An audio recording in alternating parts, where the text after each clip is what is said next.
ان سے کوئی غلطی سرزد ہو جائے تو میرے بندوں کی علامت یہ ہے کہ وہ میرا ذکر کرتے ہیں، وہ میری بارگاہ میں استغفار کرتے ہیں۔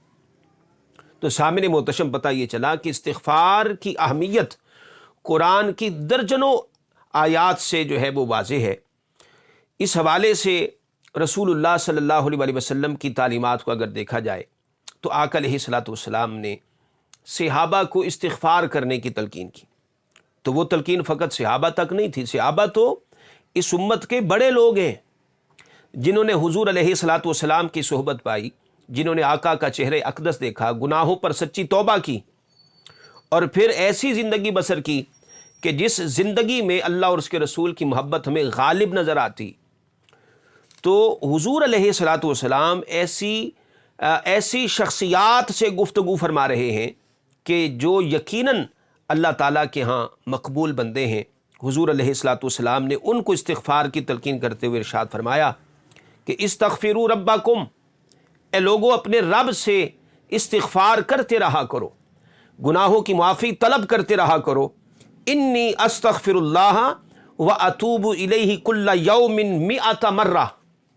آقا فرماتے ہیں کہ صحابہ اللہ کی بارگاہ میں استغفار کرتے رہا کرو، مجھے دیکھو میں دن میں 100 مرتبہ اللہ کی بارگاہ میں استغفار کرتا ہوں۔ یعنی حضور علیہ الصلوۃ والسلام دن میں ایک دن میں 100 مرتبہ اللہ کی بارگاہ میں استغفار کیا کرتے تھے، استغفر اللہ ربی من کل ذنب واتوب الیہ۔ اب سوال یہ پیدا ہوا کہ حضور علیہ الصلوۃ والسلام تو سید المعصومین ہیں، آقا تو معصوم ہیں، گناہوں سے پاک ہیں، تو حضور کا استغفار کرنا چے معنی دارد، اس کا کیا معنی ہوا؟ تو یہاں یہ بات آپ یاد رکھیں کہ جب کوئی گناہ گار بندہ، ایک عام شخص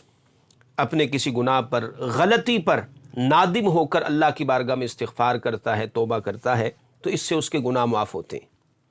لیکن جب کوئی نبی، کوئی رسول اللہ کی بارگاہ میں استغفار کرتا ہے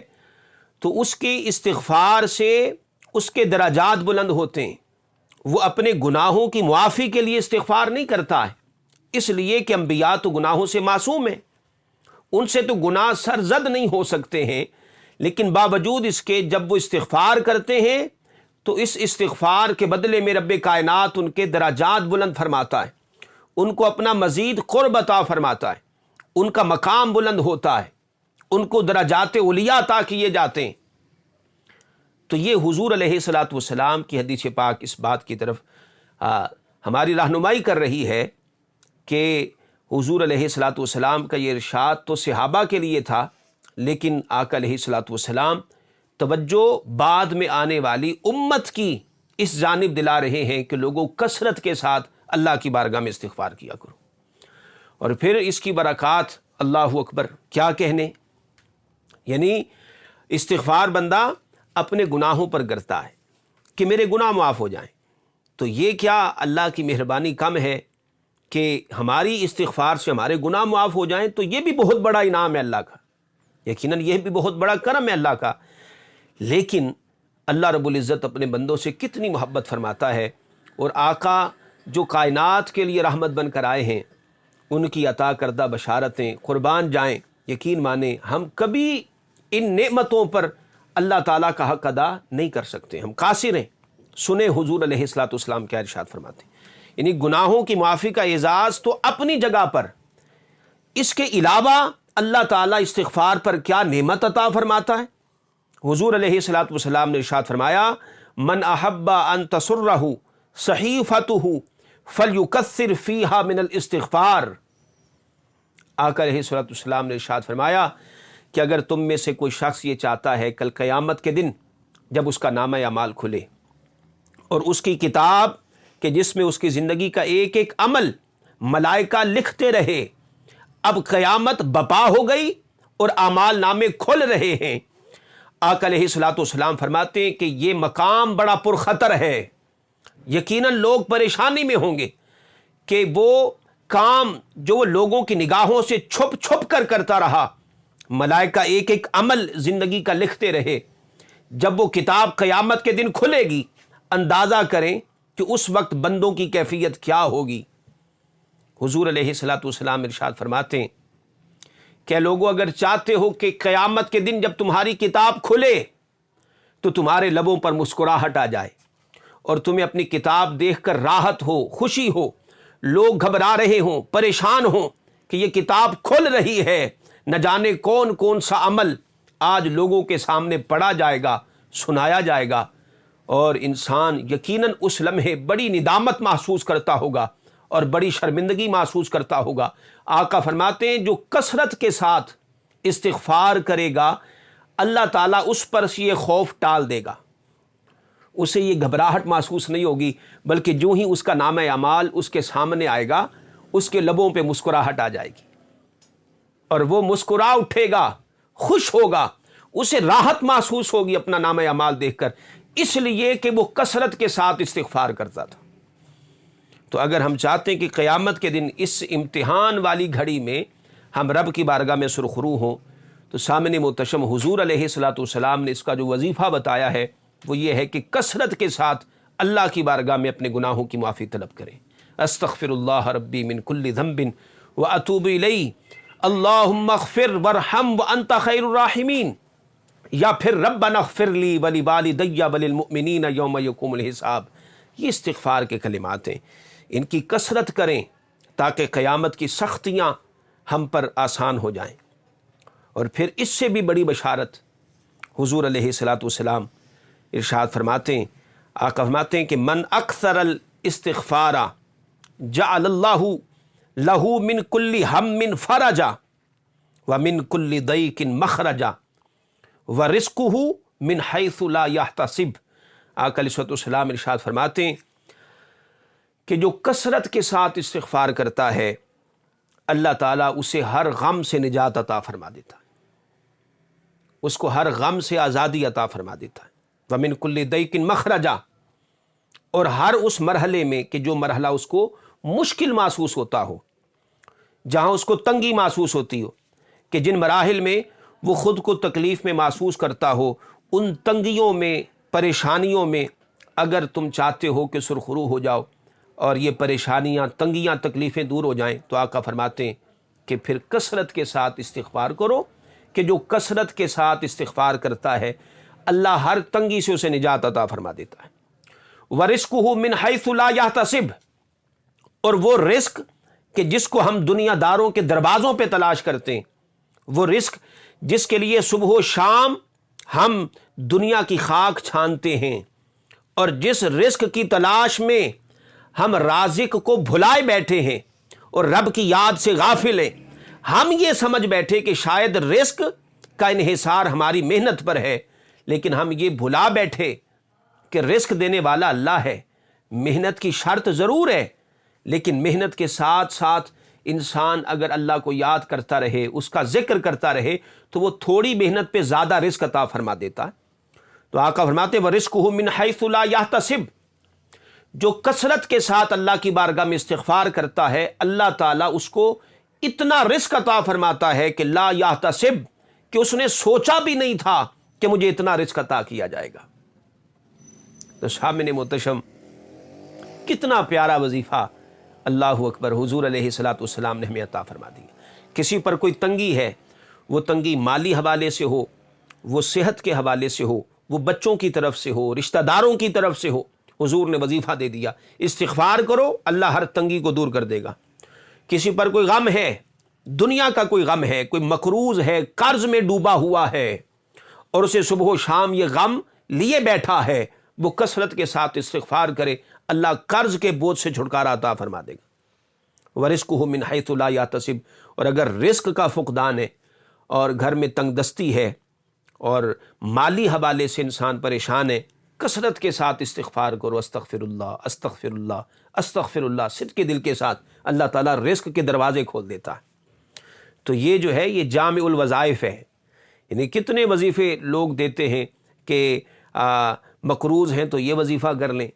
کوئی دشمن تنگ کر رہا ہے تو یہ وظیفہ کر لیں۔ یقیناً ہر وظیفہ اپنی جگہ پر اپنا ایک اثر رکھتا ہے، لیکن جامع الوظائف اگر وظیفہ دیکھا جائے تو وہ استغفار ہے کہ انسان اپنے گناہوں کی معافی اللہ سے طلب کرے، کیونکہ بہت ساری پریشانیاں انسان کے اپنے گناہوں کے سبب سے اس پر آ جاتی۔ تو جب وہ استغفار کرے گا کثرت کے ساتھ تو یقیناً اللہ تعالیٰ رزق واسع بھی عطا فرمائے گا، تمام پریشانیاں دور ہو جائیں گی، اس کے سارے غم دور ہو جائیں گے اور اللہ تعالیٰ خوشحالیاں عطا فرمائے گا۔ اور پھر سامعین محتشم، استغفار اتنا طاقتور وظیفہ ہے، اللہ اکبر۔ انسان چونکہ خطا کا پتلا ہے اور نہ چاہتے ہوئے بھی انسان سے کئی بار ایسے گناہ سرزد ہو جاتے ہیں جس پر وہ ساری زندگی نادم رہتا ہے، پریشان رہتا ہے، لیکن اللہ تعالیٰ کو پتہ ہے کہ میرے اس بندے کے ساتھ دونوں چیزیں جڑی ہیں، نیکی بھی جڑی ہے، برائی بھی جڑی ہے، دونوں طاقتیں میں نے عطا کر دی، اور میرا بندہ کمزور ہے، اس پر شیطان غالب آ جاتا ہے،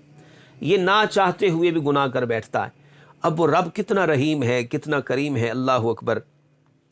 اللہ رب العزت نے، حدیث پاک میں آتا ہے کہ اللہ رب العزت کی بارگاہ میں شیطان نے یہ چیلنج کیا، ان الشیطان قال، شیطان نے اللہ کی بارگاہ میں کہا، جب اللہ تعالیٰ نے شیطان کو اپنی بارگاہ سے نکالا نا، دھتکارا، تو شیطان نے رب کو چیلنج دیا، کہا وعزتی کا وجلالی کا یا ربی لا ابرہ اغوی عبادک، کہنے لگا کہ اے رب مجھے تیری عزت کی قسم ہے، مجھے تیرے جلال کی قسم ہے، یا ربی ابرہ اغوی عبادک، کہ میں تیرے بندوں کو قیامت تک گمراہ کرتا رہوں گا، گمراہ کرتا رہوں گا، ان کو راہ ہدایت سے ہٹاتا رہوں گا، ان کے دلوں میں وسوسے پیدا کر دوں گا، کب تک؟ ما دامت ارواحہم فی اجسادہم، جب تک ان کی روحیں ان کے جسم میں موجود ہیں۔ مولا میں چیلنج کرتا ہوں، تو مجھے مہلت عطا کرنا، میں تیرے بندوں کو گمراہ کروں گا، ان کو بھٹکاؤں گا، راہ ہدایت سے ہٹانے کی کوشش کروں گا۔ شیطان نے اللہ کی بارگاہ میں اللہ کو یہ چیلنج دے دیا اس بدبخت نے، تو رب کریم نے بھی اس کے کہنے پر اس کو مہلت دے دی۔ اب دنیا امتحان گاہ بن گئی، دو طاقتیں بندے کے ساتھ ساتھ اب قیامت تک چلیں گی، ایک طاقت رحمان کی ہے اور ایک طاقت شیطان کی۔ اب رحمان کی طاقت اسے اپنی طرف بلاتی، رب چاہتا ہے کہ یہ میری بارگاہ کی طرف چلا آئے، میرے ذکر میں رہے، نافرمانی نہ کرے، گناہ نہ کرے، اور دوسری طرف جو ہے وہ برائی ہے، برائی اس کو اپنی طرف کھینچتی۔ یہ کشمکش جو ہے اب یہ بندے کو عطا کر دی گئی،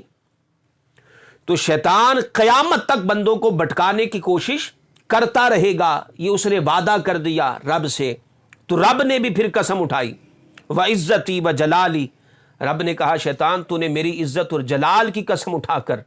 بڑی بری بات کی ہے، لیکن سن، میں بھی رحمان ہوں، میں بھی رحیم ہوں، میں بھی غفار ہوں، میں بھی اپنی عزت کی قسم اٹھا کر کہتا ہوں، وعزتی وجلالی، مجھے بھی میری عزت اور جلال کی قسم ہے، لا ازال اغفر لہم مستغفرونی، جا پھر میرا بھی وعدہ ہے کہ تیرے بھٹکائے ہوئے بندے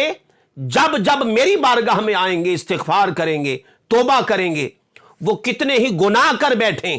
تو کتنی ہی کوشش کر لے، اور تیرے وسوسوں کی بنا پر ان سے کتنے ہی گناہ سرزد ہو جائیں، میں اپنی عزت اور جلال کی قسم اٹھا کر کہتا ہوں، جب کبھی پلٹ کر میری بارگاہ میں آئیں گے، استغفار کریں گے، میں تب ان کی توبہ قبول کر کے ان کے گناہوں کی معافی عطا کروں گا، ان کی استغفار کو قبول کروں گا۔ تو کب تک ان کو بھٹکائے گا، کہاں تک گمراہ کرے گا؟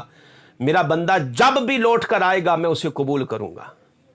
وہ جب بھی استغفار کرے گا میں اس کے استغفار کے نتیجے میں اس کے گناہوں کو معاف کروں گا۔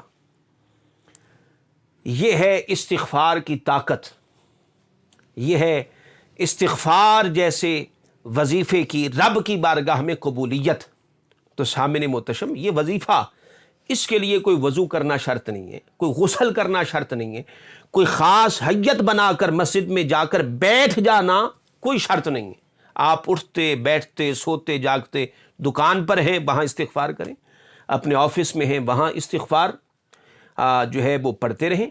آپ اپنی سواری پر سوار ہیں، آپ وضو کوئی شرط نہیں ہے، وضو ہو تو اچھی بات ہے، نور علی نور۔ وضو نہیں بھی ہے، اٹھتے بیٹھتے سوتے جاگتے چلتے پھرتے، کاروبار میں ہوں، گھر میں ہوں، بچوں میں ہوں، دوستوں میں، آپ یہ وظیفہ، یہ کلمات اپنی زبان پر جاری رکھیں، استغفر اللہ استغفر اللہ استغفر اللہ، ہو سکے تو پورا پڑھ لیں، استغفر اللہ ربی من کل ذنب واتوب الیہ، استغفر اللہ ربی من کل ذنب واتوب الیہ، اتنا کلمہ آپ پڑھ لیں، رب کریم اپنی رحمت کے دروازے کھول دے گا۔ اور پھر سامعین محتشم، چونکہ انسان کمزور ہے، امام غزالی علیہ رحمہ نے احیاء العلوم کے اندر اس بات کو سمجھاتے ہوئے بہت پیارے جملے جو دل کو چھو جانے والے ہیں وہ رقم کیے۔ آپ فرماتے ہیں کہ انسان کے اندر اللہ تعالیٰ نے انسان کے مادے میں نیکی کے ساتھ برائی کو بڑی مضبوطی کے ساتھ ملا دیا ہے۔ انسان ہونے کے ناطے اس کے لیے ممکن ہی نہیں ہے کہ وہ ساری زندگی جو ہے وہ گناہوں سے بچا رہے۔ انسان ہے، کمزور ہے، کبھی نہ کبھی کہیں نہ کہیں کوئی چھوٹی غلطی اس سے سرزد ہو جاتی، کبھی کوئی بڑا گناہ اس سے سرزد ہو جاتا ہے۔ تو امام غزالی فرماتے ہیں کہ اگر انسان یہ چاہتا ہے کہ وہ اپنے جوہر میں سے اس شیطانی خباثت کو نیکی سے جدا کر دے، تو کہتے ہیں پھر اس کے لیے 2 آگوں میں سے ایک آگ کا انتخاب کرنا ہوگا، کہ جیسے لوہا جب زنگ آلود ہو جاتا ہے اسے آگ کی بھٹی میں ڈالا جاتا ہے تاکہ وہ اجلا ہو جائے، ستھرا ہو جائے اور نکھر جائے۔ تو آپ فرماتے ہیں کہ نیکی کے ساتھ جب برائی انسان کے دل میں گھر کر جائے تو اب انسان یہ چاہتا ہے کہ میرا جوہر جو ہے وہ صرف نیکی کی طرف راغب رہے اور برائی اس سے ختم ہو جائے۔ تو امام غزالی فرماتے ہیں پھر 2 آگیں ہیں تیرے لیے، ان 2 آگوں میں سے ایک آگ تیری برائی کو نیکی سے جدا کر دے گی۔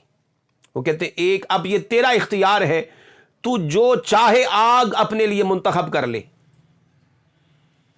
آپ فرماتے ایک آگ ہے توبہ کی، ندامت کی، مجاہدے کی، یہ بھی آگ ہے۔ انسان توبہ کرے، روئے، گڑ گڑائے، اللہ کی بارگاہ میں نادم ہو، مجاہدہ کرے، محنت کرے اللہ کی راہ میں۔ ایک یہ آگ ہے، اگر چاہتا ہے اس آگ میں آنا کہ اس آگ کے ذریعے سے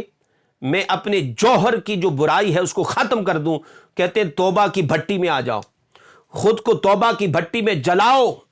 صبح و شام اللہ کو یاد کرو اور اپنے گناہوں کو یاد کر کر کے آنسو بہاؤ اور اس کی بارگاہ میں اس کے نادم بندے بن کر رہو اور مجاہدہ کرو۔ اور دوسری آگ ہے جہنم کی آگ، کہ اگر یہاں نادم نہ ہو سکے، توبہ نہ کر سکے، پھر جہنم کی آگ تو تمہاری منتظر کھڑی ہے، اس میں تو پھر جانا ہوگا۔ اگر چاہتے ہو وہ آگ منتخب کرنا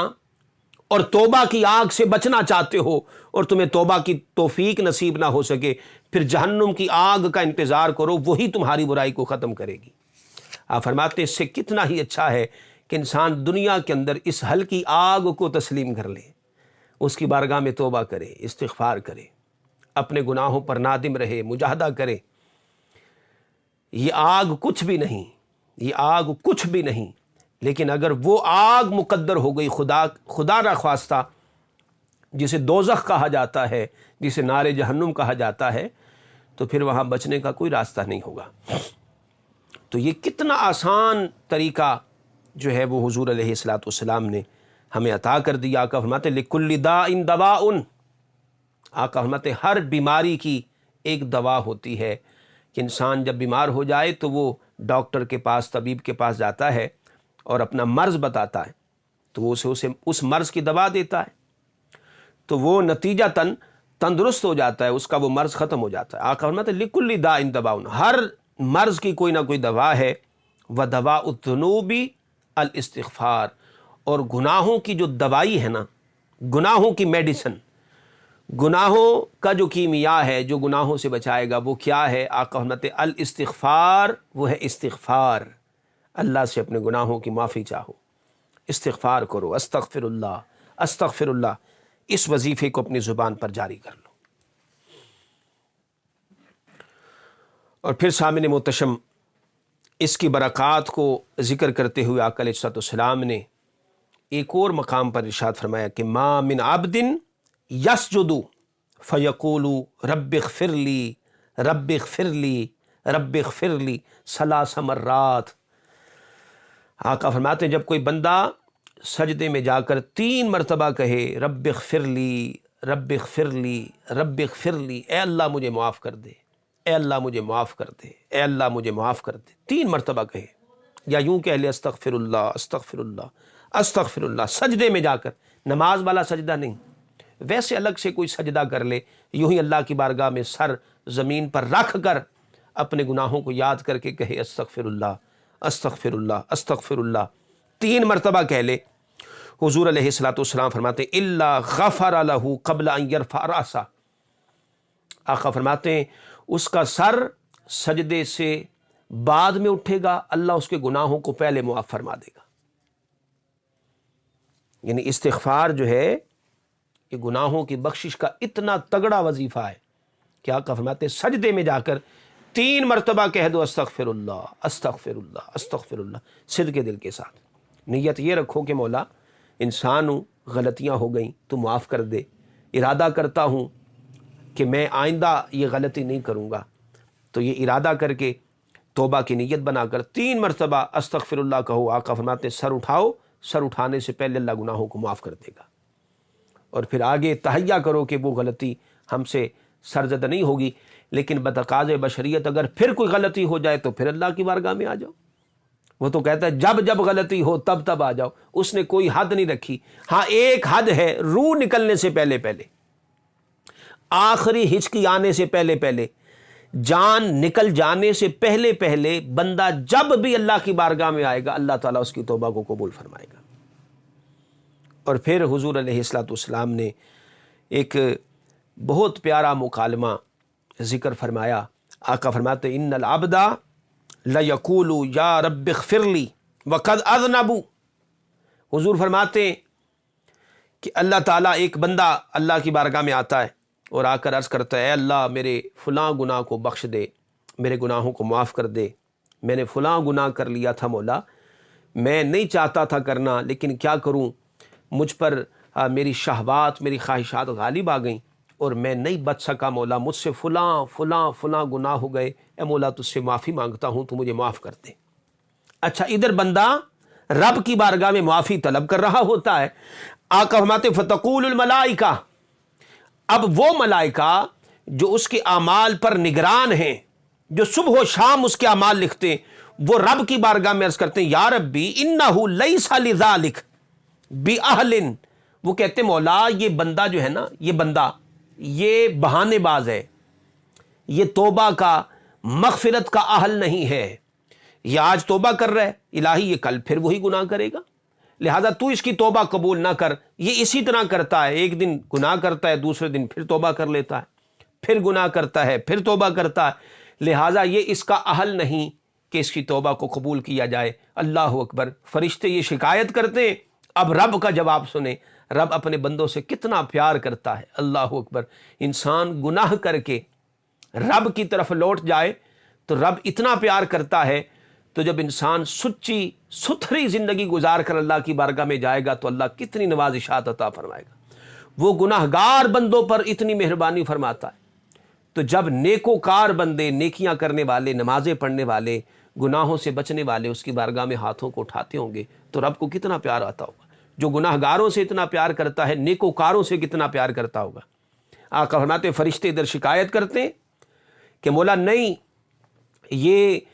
مغفرت کا اہل نہیں ہے، تو اس کی توبہ قبول نہ کرنا کیونکہ کل پھر یہ جرم کرے گا۔ اللہ اکبر، اللہ فرماتا ہے قال اللہ تبارک و تعالی لکنی اہل ان اغفر لہ، اللہ فرماتا ہے ملائکہ یہ توبہ کا اہل نہیں ہے، مغفرت کا اہل نہیں ہے، تو کیا ہوا، میں تو بخش دینے کا اہل ہوں نا، تم اس کی اہلیت کیوں دیکھتے ہو، تم میری اہلیت دیکھو کہ میں کتنا رحیم ہوں، میں کتنا کریم ہوں اور اپنے بندوں سے کتنا پیار کرتا ہوں۔ تو رب اس کے گناہوں کو معاف فرما دیتا ہے۔ اللہ اکبر، ہم تو مائل بکرم ہیں، کوئی سائل ہی نہیں، راہ دکھلائیں کسے کوئی راہ رو منزل ہی نہیں۔ آج لوگ سوال کرتے ہیں کہ رب کو کیسے منائیں، جی رب کو کیسے راضی کیا جائے، رب ہم سے ناراض ہے؟ نہیں،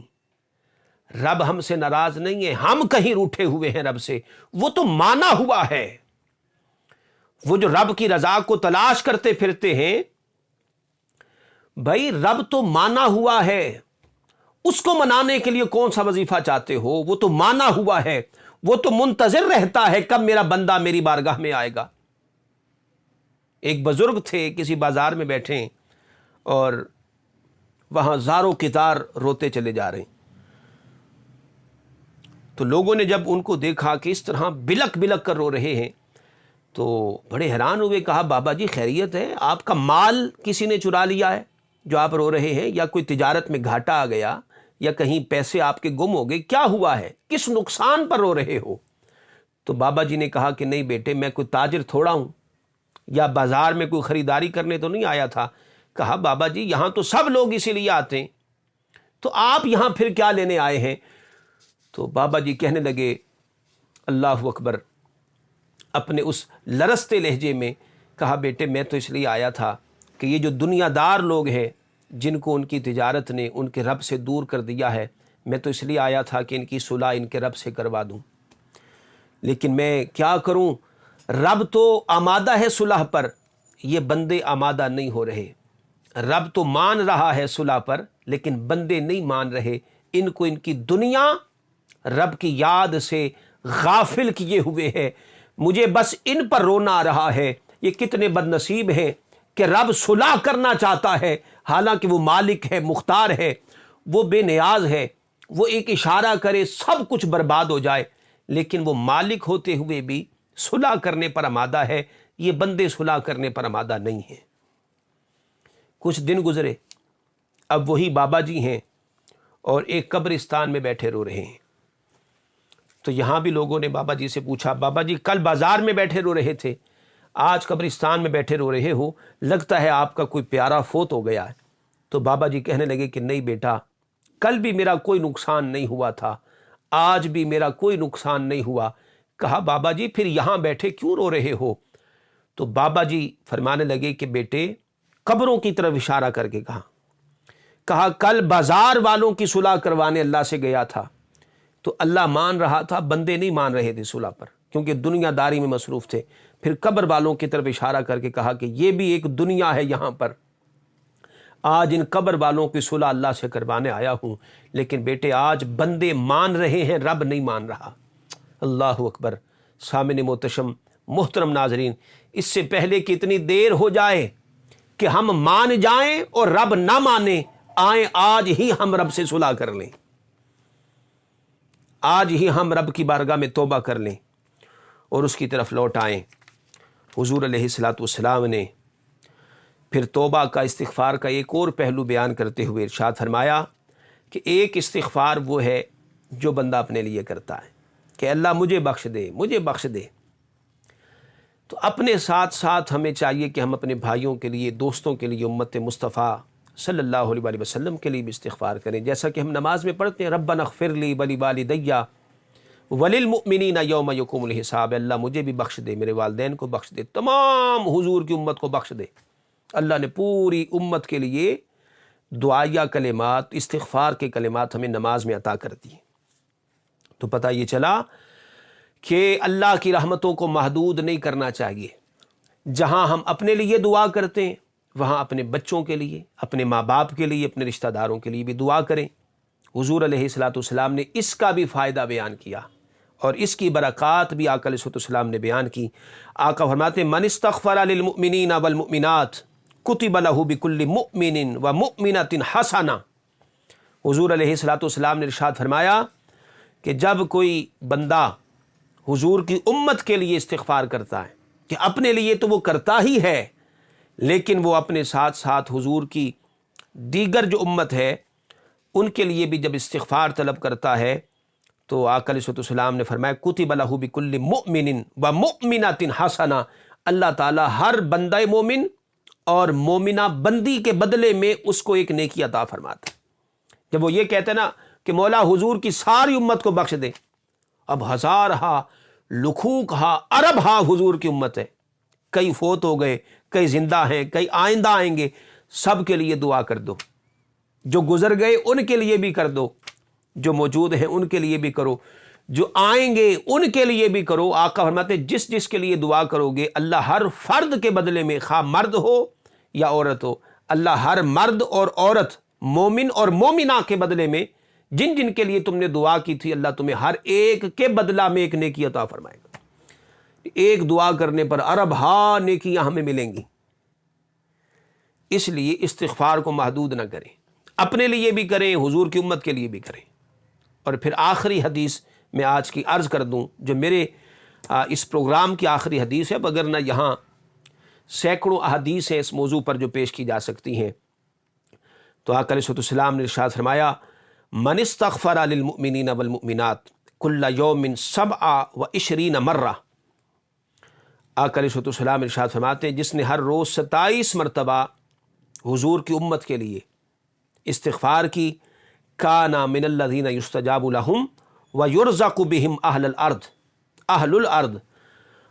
آقا علیہ السلام ارشاد فرماتے ہیں جو بندہ اپنی عادت بنا لے کہ وہ اپنے ساتھ ساتھ حضور کی امت کو بھی اپنی استغفار میں شامل کر لے، اور پھر روزانہ 27 مرتبہ یہ عمل کیا کرے، 27 مرتبہ، تو آقا علیہ السلام فرماتے ہیں کہ اللہ تعالیٰ پھر اسے مستجاب الدعوات بنا دیتا ہے، یعنی اس کو اللہ تعالیٰ ان بندوں میں شامل کر دیتا ہے جن بندوں کی دعاؤں کو اللہ فوراً سن لیتا ہے۔ جو 27 مرتبہ روزانہ حضور کی امت کے لیے استغفار کرے گا وہ مستجاب الدعوات ہو جائے گا، یعنی اس کی دعا کو رد نہیں کیا جائے گا، وہ جو دعا مانگے گا اللہ تعالیٰ اس کو پورا کرے گا۔ اور اللہ ان بندوں میں اس کو شامل کر دیتا ہے جن کی برکت سے اللہ تعالیٰ زمین والوں کو رزق دیتا ہے، کہ لولا دفع اللہ بعضهم ببعض لفسدت الارض، سورہ بقرہ میں اللہ ارشاد فرماتا ہے کہ تم میں رہنے والے نیک بندوں کا اگر اللہ فرماتا ہے مجھے حیا نہ ہوتا نا، اور مجھے ان کا خیال نہ ہوتا، میں تم سب کو تباہ و برباد کر دیتا۔ یہ تم میں کچھ نیک بندے ایسے ہیں جن سے میں محبت کرتا ہوں، اور انہی کی وجہ سے تم سب بچے ہوئے ہو، یہ قرآن میں اللہ نے کہا۔ تو حضور فرماتے ہیں جو اپنے ساتھ ساتھ حضور کی امت کے لیے روزانہ 27 مرتبہ استغفار کرتا ہے تو اللہ تعالیٰ اس بندے کو ان بندوں میں شامل کر دیتا ہے کہ جن کے سبب سے اللہ تعالیٰ دنیا والوں کو رزق عطا کر دیتا ہے، یعنی وہ رزق کا وسیلہ بن جاتا ہے لوگوں کے لیے۔ تو سامنے محتشم، ہم نے آج آپ کو ذکر کی ایک صورت استغفار، اس کی فضیلت اور اہمیت پر آپ کے سامنے ہم نے گفتگو کی ہے۔ اللہ تعالیٰ کی بارگاہ میں دعا ہے رب کریم ہمیں کثرت کے ساتھ صدق دل سے استغفار کرنے کی، توبہ کرنے کی توفیق عطا فرمائے، اور اس کی جملہ برکات اور اس کی جو رحمتیں اور اس کے جو انعامات ہیں، اللہ تعالیٰ وہ جملہ انعامات و برکات ہمیں عطا فرمائے۔ اس پروگرام کے ذریعے سے آپ تک بہت سی دینی معلومات پہنچائی جا رہی ہیں، وہاں اس کے ساتھ ساتھ آپ کو یہ بھی سہولت مہیا کی جا رہی ہے کہ اگر آپ اپنے دینی مسائل کے حوالے سے ہم سے کوئی مسئلہ پوچھنا چاہتے ہیں تو اس حوالے سے نمبر اور ای میل ایڈریس جو ہے وہ اسکرین پر چل رہا ہے، اس پر آپ ہم سے رابطہ کر کے اپنے دینی مسائل ہم سے پوچھ سکتے ہیں۔ آپ اپنے مسائل ہم سے پوچھیں، انشاءاللہ ہم قرآن و حدیث کی روشنی میں کوشش کریں گے کہ اس کا شافی و وافی جواب آپ تک پہنچایا جائے۔